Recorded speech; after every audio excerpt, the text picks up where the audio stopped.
दोस्तों, वैसे तो आर्कियोलॉजिस्ट समय समय पर तरह तरह की खोजें करते रहते हैं। इनमें से कुछ खोजें हमें हैरान कर देती हैं, तो कुछ पुराने समय में रह रहे लोगों के बारे में हमारे मन में उठ रहे सवालों के जवाब देती है और कुछ खोजें हमें डरा देती हैं। तो आज हम आपको हाल ही में हुई ऐसी ही टॉप 10 डरावनी खोजों के बारे में बताएंगे। तो चलिए शुरू करते हैं आज के इस वीडियो को। New Egyptian टूम। लग्जर के वेस्ट बैंक में पुरातत्वविदों को अजीब सी दिखने वाली गुड़ियों से भरा एक टूम मिला है। इजिप्शियन एंटीक्विटी के अनुसार ये मकबरा 18th डायनेस्टी के समय का है। ये उस एरिया की सबसे बड़ी बरियल साइट है और ये जो स्ट्रक्चर्स हमें डॉल्स जैसे प्रतीत होते हैं, ये असल में यूसाप्टी स्टैचूज हैं। इस टूम में 365 यूसाप्टी स्टैचूज हैं। इजिप्शियंस का मानना था कि ये यूसाप्टी स्टैचू साल के हर एक दिन जीवित होकर कब्र में दफन आदमी की हेल्प किया करते थे।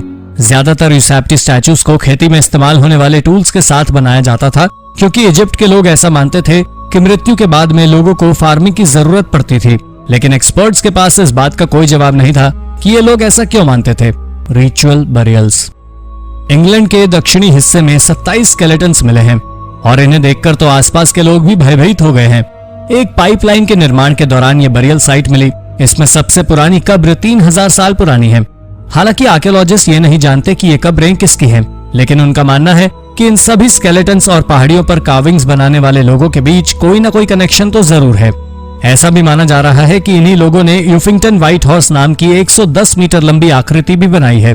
घोड़े की इस आकृति को हजारों साल पहले अनजान लोगों के द्वारा बनाया गया था। एक्सपर्ट्स का अनुमान है कि इस जगह पर लोगों की बलि दी जाती थी, पर उन्हें कोई आइडिया नहीं है कि ये लोग ऐसा क्यों करते थे। The dismembered.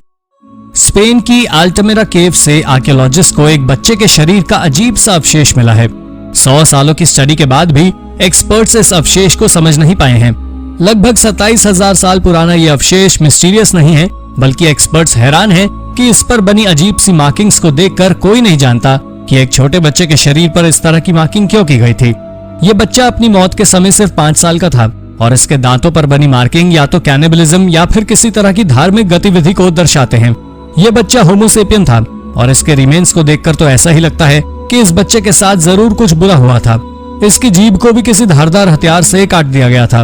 लेकिन आर्कियोलॉजिस्ट आज भी नहीं समझ पा रहे हैं कि ऐसा क्यों किया गया था। Skeletons at the beach.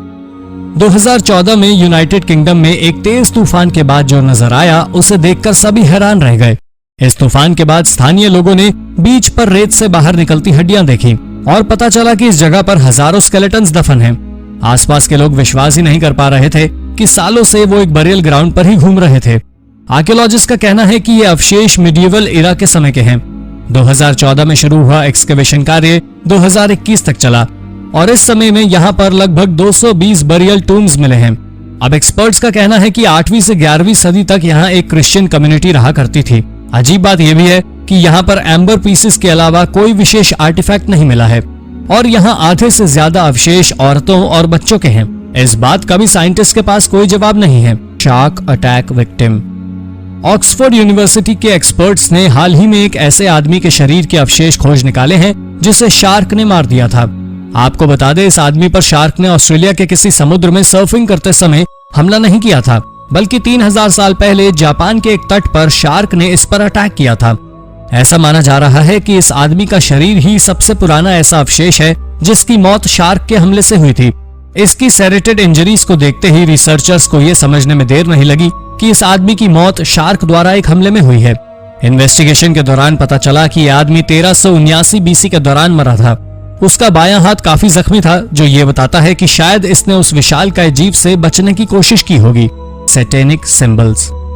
रोम के नजदीक ऑस्टिया एंटिका में आर्कियोलॉजिस्ट को कुछ बहुत ही हैरान कर देने वाला मिला। इस जगह से एक्सकेवेशन कार्य के दौरान कुछ सैटेनिक सिंबल्स पाए गए हैं। अमेरिकन और कैनेडियन आर्कियोलॉजिस्ट इस क्षेत्र में रोमन लोगों के अवशेषों की तलाश में थे, पर उन्हें जो मिला वो और भी हैरान कर देने वाला था। इस जगह पर मिले अवशेष 4th सेंचुरी एडी के समय, लेकिन इसका यह मतलब नहीं है कि ये सिंबल्स भी इतने ही पुराने हैं। ये साइट सर्दियों के मौसम में बंद कर दी गई थी और जब दोबारा रिसर्च शुरू करने के लिए गर्मियों में इसे खोला गया तो आर्कियोलॉजिस्ट ने देखा कि किसी ने यहाँ के अवशेषों पर सैटेनिक सिंबल्स बनाकर न सिर्फ इनकी आर्कियोलॉजिकल वैल्यू को खत्म किया, बल्कि आर्कियोलॉजिस्ट की स्टडी को भी और मुश्किल बना दिया। आर्कियोलॉजिस्ट का कहना है कि जब ये साइट बंद थी, या शायद आसपास के लोगों ने इस जगह का इस्तेमाल किसी धार्मिक गतिविधि के लिए किया है, क्योंकि यहाँ पर कई बर्ड्स की बलि देने के भी साइंस मिले हैं। Birds skull in the mouth. Poland की एक केव में एक बच्चे के शरीर के ऐसे अवशेष मिले हैं जिन्हें देखकर एक्सपर्ट्स के भी होश उड़ गए। इस बच्चे के मुंह के अंदर एक छोटी चिड़िया का स्कल मिला है। यह जितना अजीब है उतना ही डरा देने वाला भी। आर्कियोलॉजिस्ट के अनुसार इस बच्चे की मौत सैकड़ों साल पहले हुई थी। एक्सपर्ट समझ नहीं पा रहे हैं कि इस बच्चे को मौत के बाद इतनी अजीब परिस्थिति में क्यों छोड़ दिया गया। ये अवशेष पोलैंड की ट्यूनल वेल की नाम की गुफा में पाए गए हैं।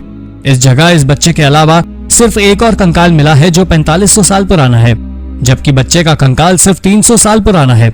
इसलिए हम इतना तो समझ सकते हैं कि यह जगह बरियल साइट के तौर पर इस्तेमाल नहीं की जा रही थी। लेकिन इसके अलावा एक्सपर्ट्स भी इस बच्चे के कंकाल के रहस्यमय अवस्था पर मौन हैं। Sacred chickens. हाल ही में हुई एक खोज के बाद एक्सपर्ट्स ने एक हैरान कर देने वाला कंक्लूजन निकाला है। ये कंक्लूजन चिकन्स के बारे में है। एक्सपर्ट्स के अनुसार पुराने समय में पाए जाने वाले चिकन्स आज के समय से ज्यादा लंबा जीवन जीते थे। लेकिन क्या आपको इसका कारण पता है?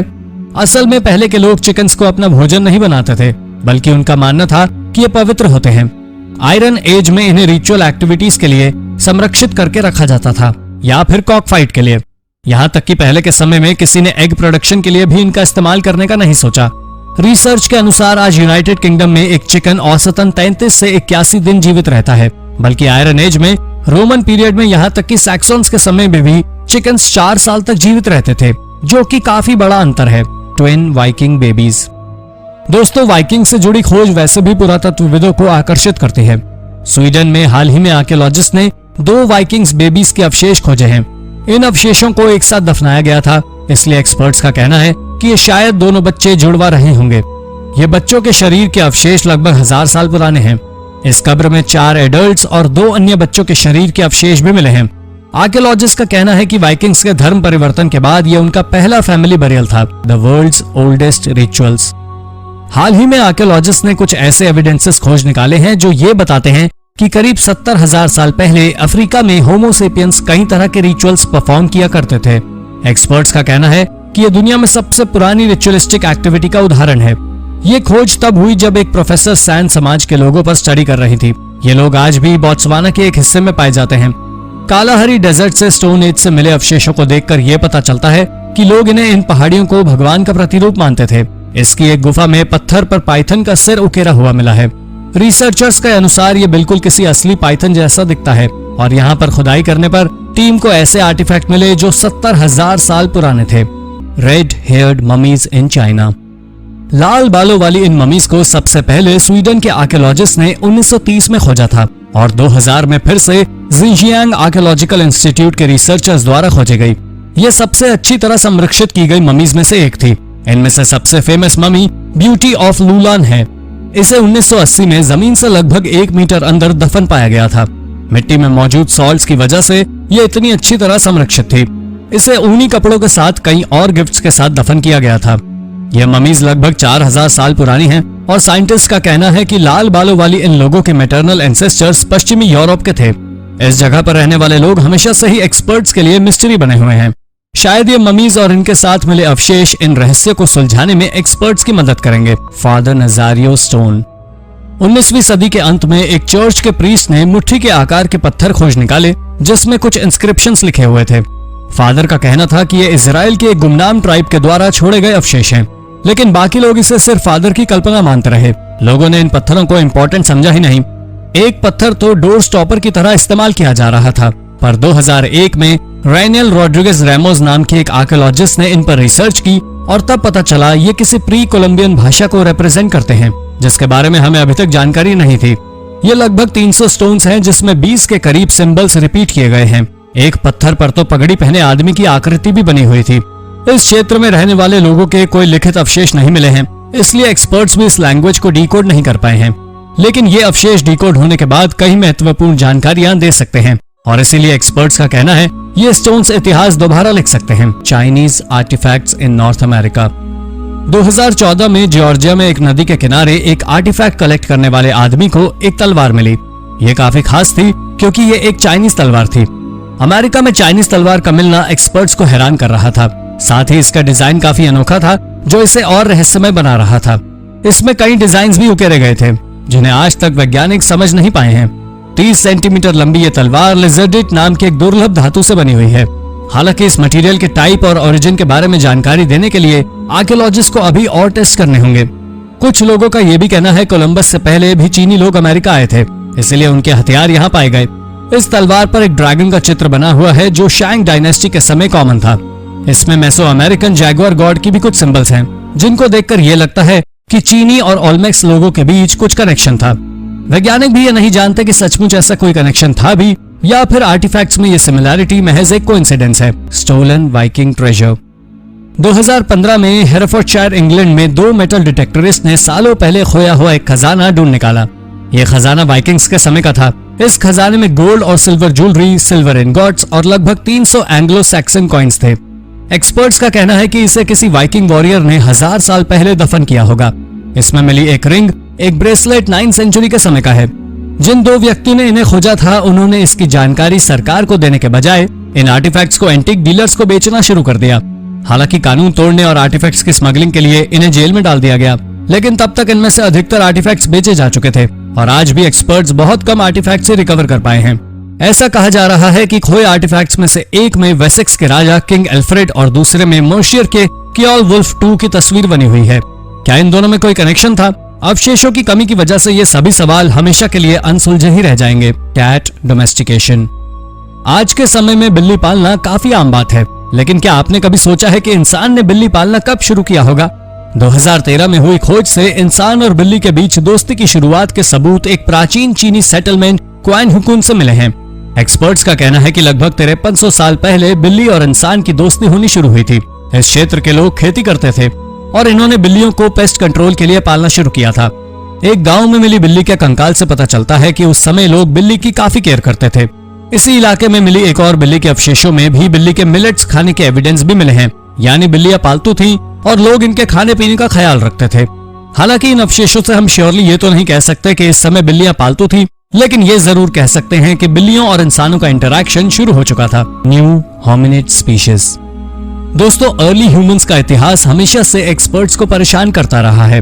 वैज्ञानिक आज भी नहीं बता पाए हैं कि सबसे पुराने ह्यूमंस कौन थे और होमो सेपियंस का ओरिजिन किस स्पीशीज से हुआ। और हाल ही में होमिनिड स्पीशीज के हिस्ट्री में एक नई स्पीशीज जुड़ गई है। 2013 में जोहान्सबर्ग की एक गुफा में वॉलंटियर्स को हजारों की संख्या में हड्डियां और इंसानी जबड़े मिले। एक्सपर्ट्स का कहना है ये बिल्कुल नई स्पीशीज हैं और वैज्ञानिकों ने इन्हें होमो नैलिडी नाम दिया है। इस स्पीशीज के अवशेष इससे पहले कभी नहीं देखे गए थे। इन लोगों के ब्रेन का साइज बाकी नॉन ह्यूमन स्पीशीज की तुलना में छोटा है। ये सभी अवशेष 335,000 से लेकर 236,000 साल पुराने हैं।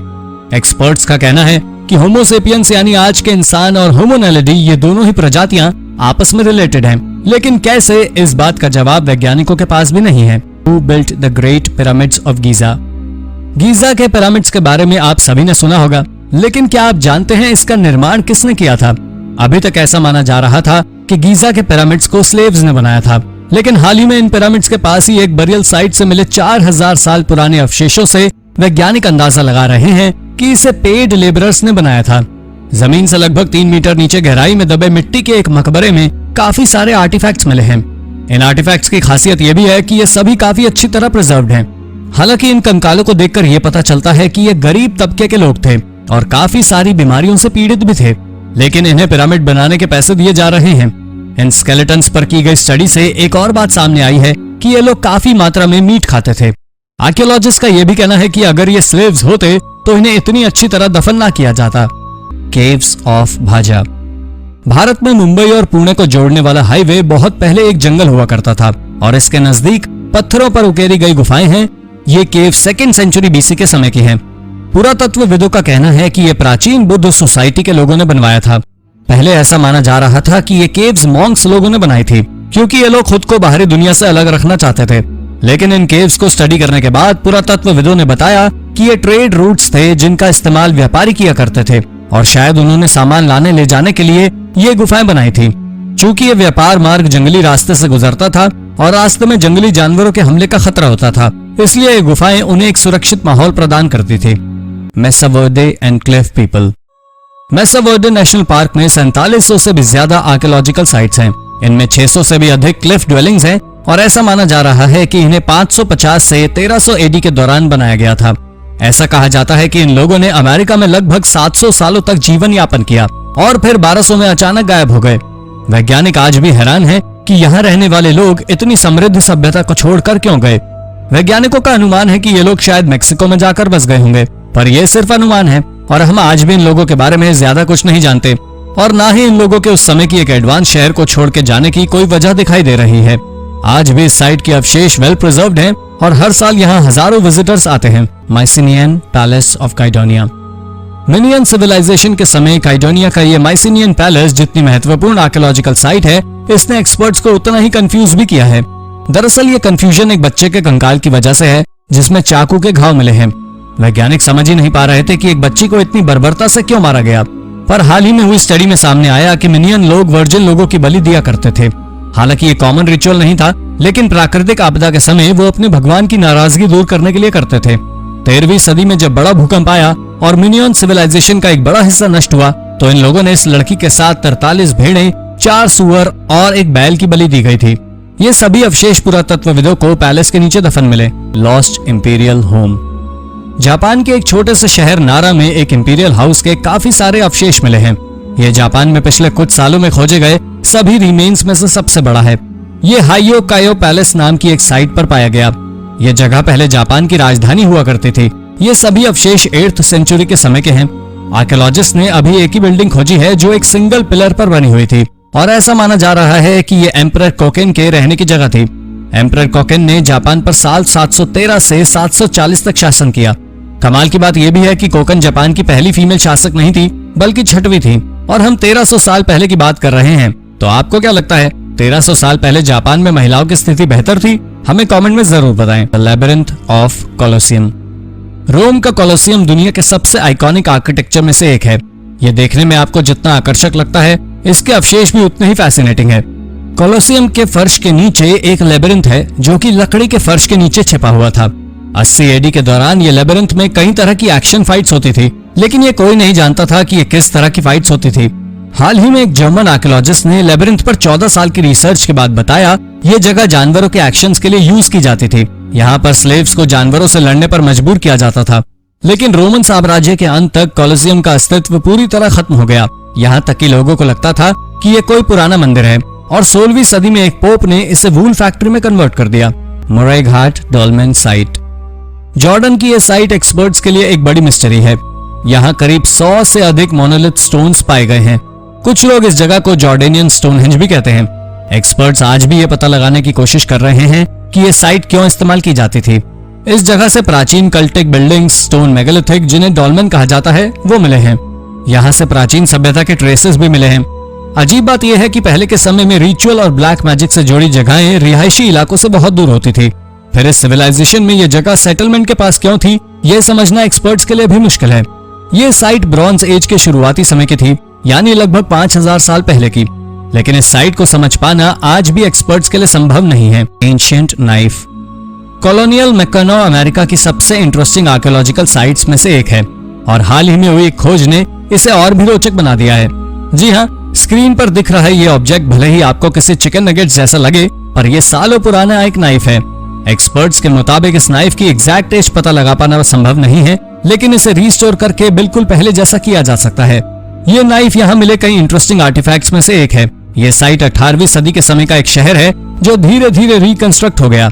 ये मिशिगन में पहली जगह थी जहाँ पर लोगों ने रहना शुरू किया था। पहले यहाँ पर अमेरिकी ट्राइब के लोग रहा करते थे और बाद में इस जगह पर फ्रेंच लोगों ने कब्जा कर लिया।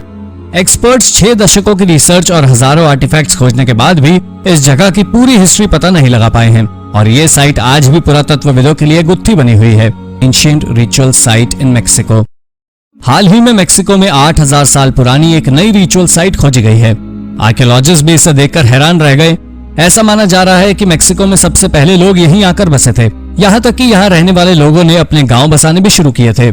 इस साइट से टीथ, बोन्स, स्कल के साथ साथ जानवरों के शरीर के अन्य हिस्से भी मिले हैं।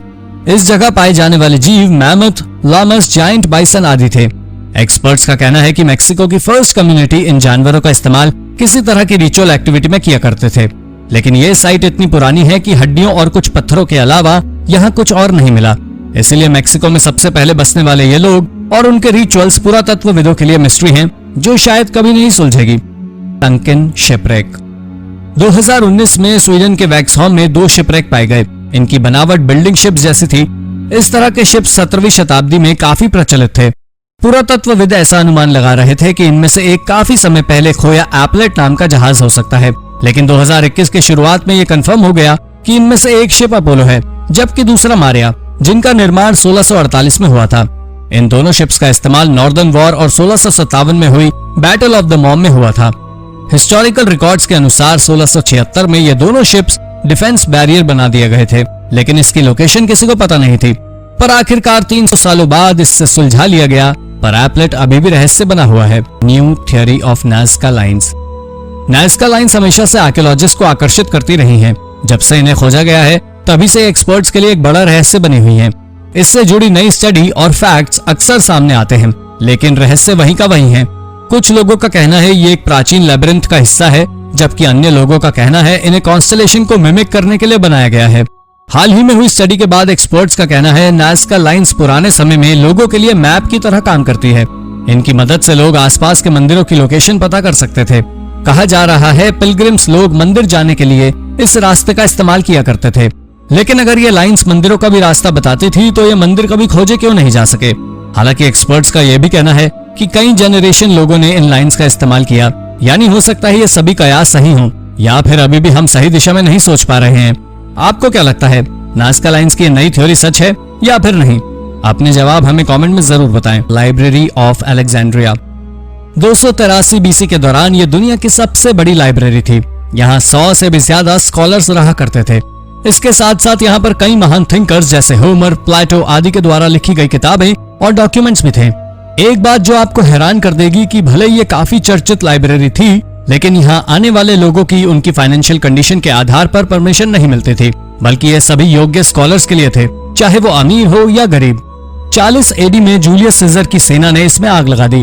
उसके बाद रोमन एम्परर मार्कस ऑरियलिस ने भी यहाँ विदेशी स्कॉलर्स के आने पर रोक लगा दी, जिसके बाद लाइब्रेरी के कई प्रीशियस कॉन्टेक्स्ट नेग्लेक्ट होने लगे।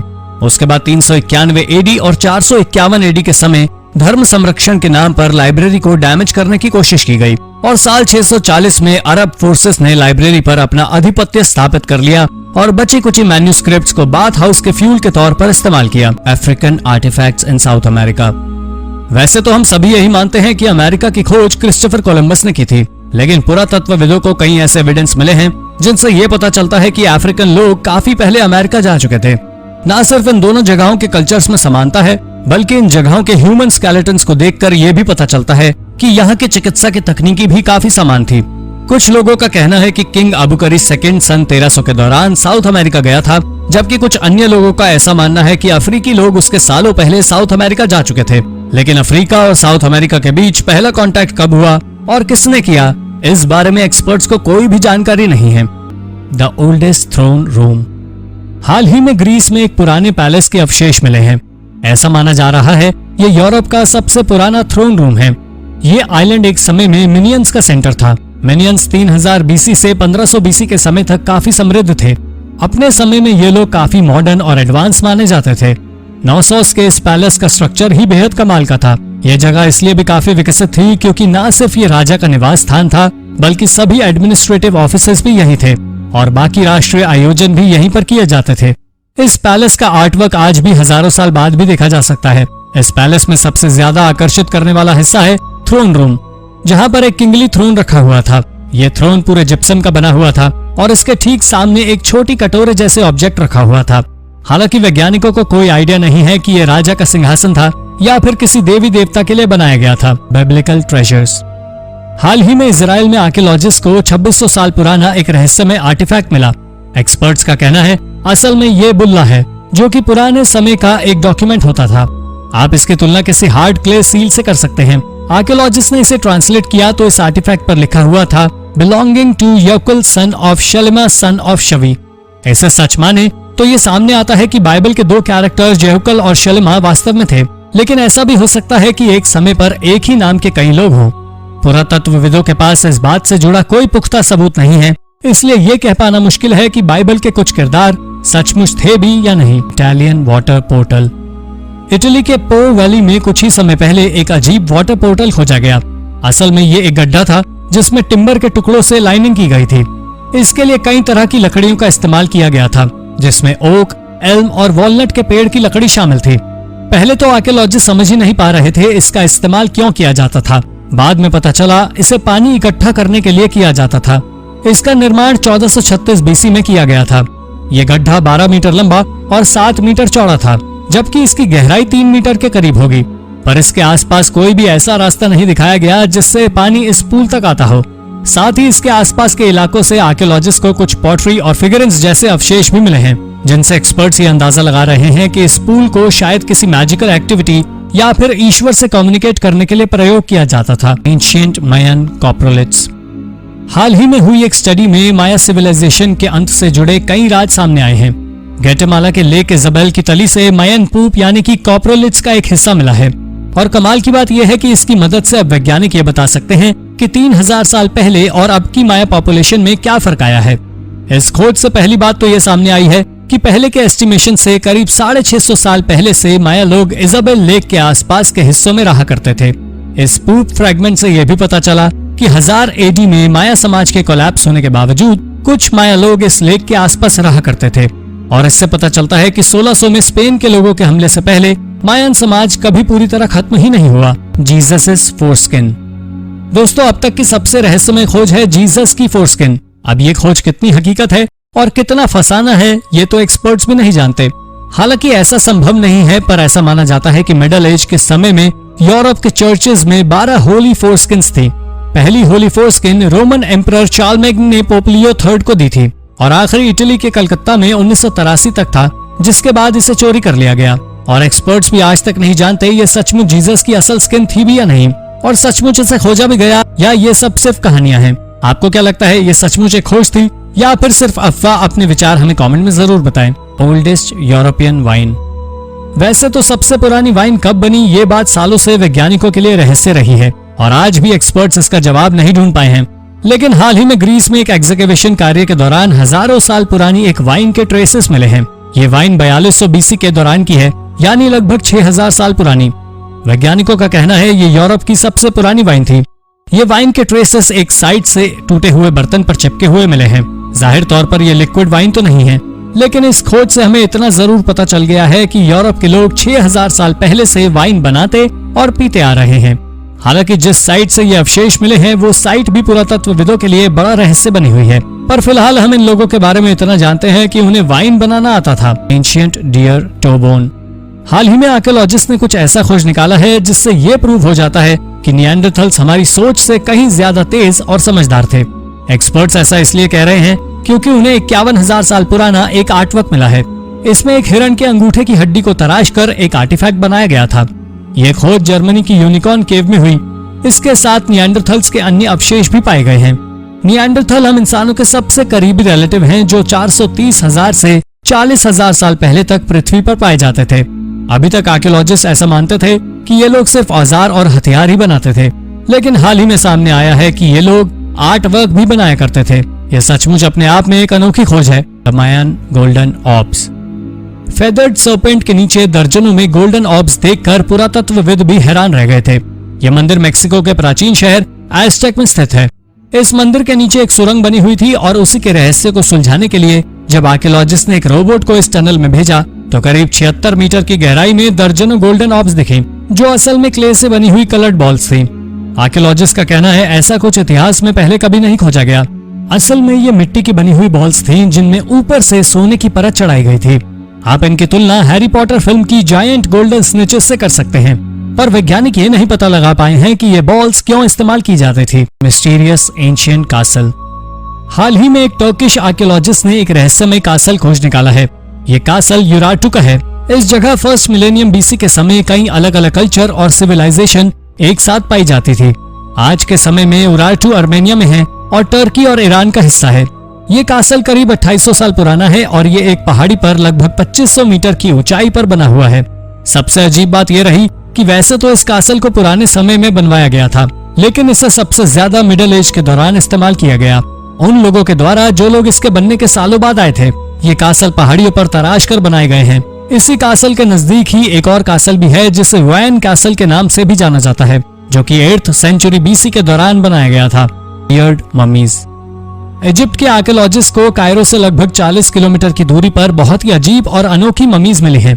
किंग एमिनम हॉट सेकंड के समय से ही ये burial site high rank officials को दफनाने के लिए प्रयोग की जाती थी। पुरातत्वविदों ने साइट से 8 लाइमस्टोन सार्कोफेगस निकाले और कमाल की बात यह थी कि इजिप्ट के इतिहास में भी ये सभी ममीज सबसे अनोखी थी।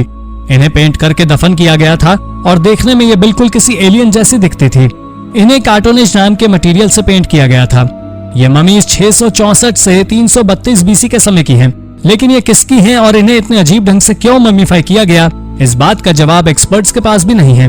तो दोस्तों, ये थी 10 सबसे रहस्यमयी आर्कियोलॉजिकल खोजें। इनमें से कौन सी खोज आपको सबसे रोचक लगी? अपने विचार हमें कमेंट में जरूर बताएं। अगर आपको ये वीडियो इंटरेस्टिंग लगी हो तो इसे अपने दोस्तों के साथ जरूर शेयर कीजिए और ऐसी ही अन्य रोचक जानकारियां पाने के लिए हमारे चैनल को सब्सक्राइब करना ना भूलें। धन्यवाद।